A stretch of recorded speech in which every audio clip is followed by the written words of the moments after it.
hamilə qadınlarımız nəinki dölün cinsiyyətini bilməklə yanaşı, eyni zamanda da ikinci planda gələn onun sağlamlıq durumu haqqında daha bilgili, daha məlumatlı olmaq istəyirlər. Çünki bəzi genetik xəstəliklər var ki, ana bətnində dölə ötürülərək, sonradan uşağın doğulmasından sonra müxtəlif xəstəliklər şəklində özünü büruzə verə bilər.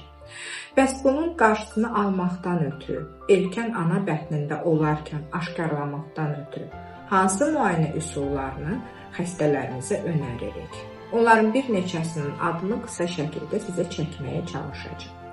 Qeyri-invaziv perinatal testlər sırasında olan NIPT testi haqqında məlumat vermək istəyirəm. Deməli, bu test Down sindromu kimi xromosom anomaliyasını yoxlamaqdan ötürü informativ olan müayinə metodudur.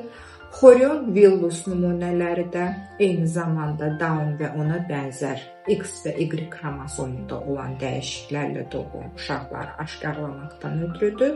Lakin ən dəqiq, ən bizə tez-tez praktikamızda da istifadə etdiyimiz amniyosentez üsuludur ki, dölyanı mayedən nümunə götürərək genetik test laboratoriyalarına göndəririk.